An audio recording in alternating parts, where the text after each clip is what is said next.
आज की सुबह गौतम गंभीर के नाम, भारत के उस बेटे के नाम जिसने हमेशा अपनी जान से ज्यादा परवाह की है इस टीम की।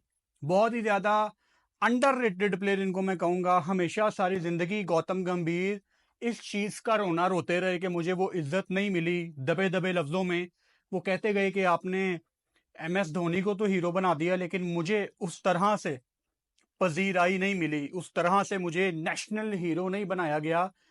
पता नहीं क्यों इनके साथ एक अंडररेटेड का वर्ड हमेशा से लगाया जाता है। आप इस असलियत से मुंह नहीं फेर सकते। गौतम गंभीर को हेड कोच बना दिया BCCI ने। अब इंडियन टीम की एक बहुत बड़ी, बल्कि मैं कहूंगा सबसे बड़ी पोजीशन गौतम गंभीर के पास है। किस्मत सबको मौका देती है और अब किस्मत ने मौका दिया है गौतम गंभीर को।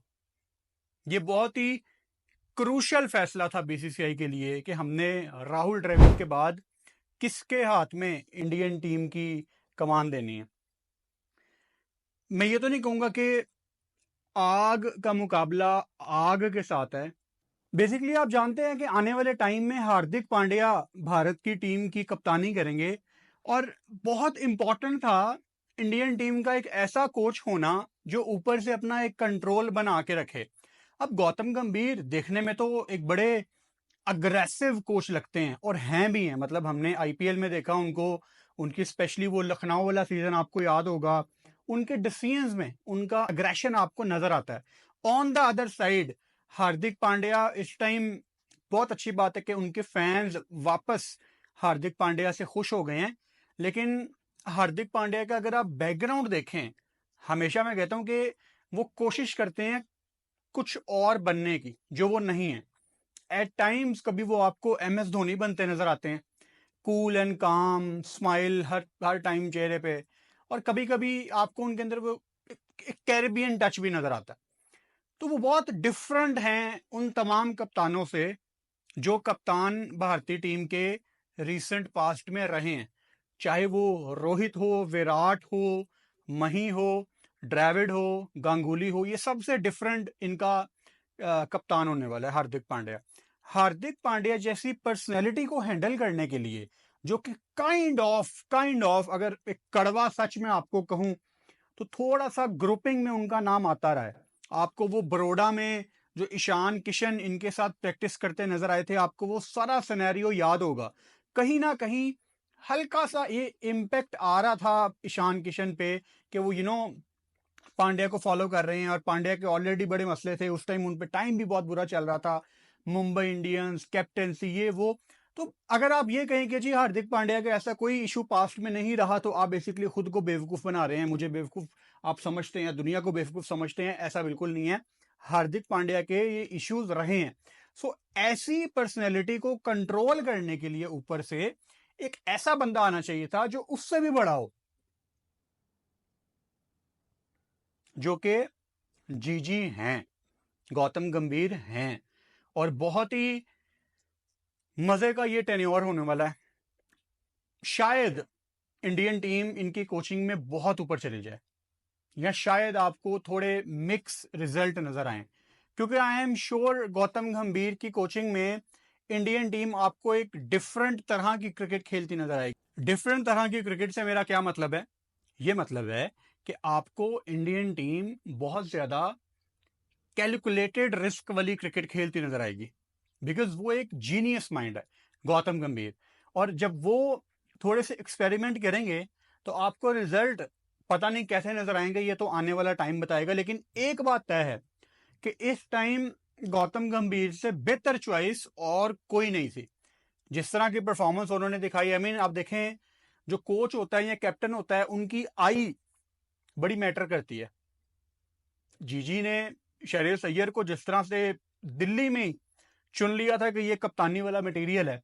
एंड बाय द वे, अगर गौतम गंभीर टीम में आ रहे हैं तो शायद 2-3 प्लेयर आपको टीम में आते नजर आएंगे। श्रेयस अय्यर उनके one of the favourite players हैं, एंड वाई नॉट, अगर उन्होंने IPL में परफॉर्म किया है और वो जीते भी हैं अपनी कप्तानी में, तो मेरा ख्याल उनकी जगह भी बनती है। वो उनके एटीट्यूड के वही मसले थे, वही ईशान, हार्दिक, श्रेयस अय्यर, ये इकट्ठे ही रगड़ा खा गए थे। अब अगर पांड्या कैप्टन है तो शायद आपको ईशान किशन भी आपको उनके साथ नजर आए। उनकी एक वीडियो भी थी जहां वो हार्दिक को मिलने गए हैं T20 वर्ल्ड कप के बाद, तो आपको कुछ चेंजेस नजर आएंगे। अच्छा, कहीं ना मैं देख रहा था सोशल मीडिया पे कुछ Indian news channels KL Rahul का भी नाम दे रहे हैं ओडीआई की कैप्टनसी के लिए, विच आई डाउट। मतलब मुझे लगता है हार्दिक पांड्या को भारत आगे लेके जाएगा कप्तानी में, और ऑन एंड ऑफ आपको बीसीसीआई वैसा करता नजर भी आया है कि ये ऐसा करना चाहते हैं। फिर T20 वर्ल्ड कप में जिस तरह से हार्दिक की परफॉर्मेंस रही है, he was again vice captain, और फिर वो जिसको कहते हैं सोने पे सुहागा, फाइनल वाला आखिरी ओवर भी हार्दिक पांड्या की किस्मत में था और वहां से उन्होंने डिलीवर भी किया, तो उनकी गुड्डी इस टाइम चढ़ी हुई है, जो कि अच्छी बात है क्योंकि उन्होंने बहुत बुरा टाइम देखा है। सो गौतम गंभीर के पास एक लाइफ टाइम अपॉर्चुनिटी दोबारा आएगी कि वो अपनी लेगेसी छोड़ के जाएं। अगेन, जैसा मैंने वीडियो के शुरू में कहा था कि अगर आप ये कहेंगे ना कि जी गौतम गंभीर कोई अंडररेटेड प्लेयर नहीं है, तुम क्या बात कर रहे हो, तो आप बेवकूफ बना रहे हैं बेसिकली सबको। देखें, गौतम ना सारी जिंदगी इसी चीज का हुनर होता रहा है कि MS धोनी को क्रेडिट मिल गया, मुझे नहीं मिला, मैंने तो आपको फाइनल में मैच जितवा के दिया था, मेरे रन सबसे ज्यादा क्रूशल थे। उससे पहले भी 2007 में भी Gautam always played for the team, और उसके रन हमेशा बहुत ही क्रूशल होते थे। लेकिन अनफॉर्चुनेटली इंडिया में एक कल्चर है कि आपके, जो मैं हमेशा बात करता हूँ ना कि सब कॉन्टिनेंट में कल्चर है कि आप अपने फेवरेट प्लेयर के चक्कर में दूसरों की परफॉर्मेंस को आप इतना किसी खाते में लिखते ही नहीं। अब ये एक सच है कि सचिन तेंदुलकर की बैटिंग देखने ही लोग ग्राउंड में जाते थे। सचिन आउट तो आधा क्राउड वैसे ही बाहर चला जाता था, या लोग कहते थे सचिन को आउट कर लो, मैच हमारा है।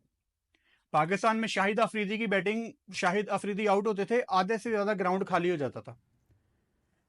सच है, सब कॉन्टिनेंट में ऐसे फैंस हैं क्योंकि अपने फेवरेट प्लेयर को देखने के चक्कर में वो बाकियों को क्रेडिट नहीं देते। इस चीज की बड़ी पेन है गौतम गंभीर के अंदर, और बिल्कुल ठीक पेन है। और एक नई चीज जो गौतम इस टीम में डेवलप भी करना चाहेंगे वो ये होगी कि टीम सबसे पहले आती है। और ये अनफॉर्चुनेटली पाकिस्तान में भी ये चीज है, इंडिया में भी ये चीज है कि इंडिविजुअल्स को बहुत ज्यादा प्रेज कर दिया जाता है और अनफॉर्चुनेटली टीम के बारे में सेकेंडरी सोचा जाता है कि यार टीम ठीक है लेकिन हमारे प्लेयर ने कितने रन किए हैं। तो मैं तो ऐसे लोगों को डड्डू फैंस कहता हूं। डड्डू फैंस अगेन वो होते हैं जो सिर्फ अपने फेवरेट प्लेयर के लिए क्रिकेट देखते हैं, उनका क्रिकेट ओवरऑल स्पोर्ट्स से कोई ताल्लुक नहीं है। आप लोग टेनिस देखा करें, स्क्वॉश देखा करें, जिसमें इंडिविजुअल परफॉर्मेंस की वजह से एक बंदा जीत जाता है, लेकिन क्रिकेट एक टीम स्पोर्ट है, इसमें सब की परफॉर्मेंस बहुत मैटर करती है, सबको एज ए यूनिट खेलना पड़ता है। सो ये अच्छी चीज़ है कि इंडियन टीम का जो कोच है वो अब वो शख्स, बल्कि शख्सियत, वो बंदा है जो ये चीज़ इंडियन टीम में ला सकता है कि जी टीम सबसे पहले आती है, इंडिविजुअल्स सबसे आखिर में आते हैं। वीडियो पसंद आए आप शेयर कर सकते हैं, अपने दोस्तों को टैग कर सकते हैं। Good morning, have a very good day.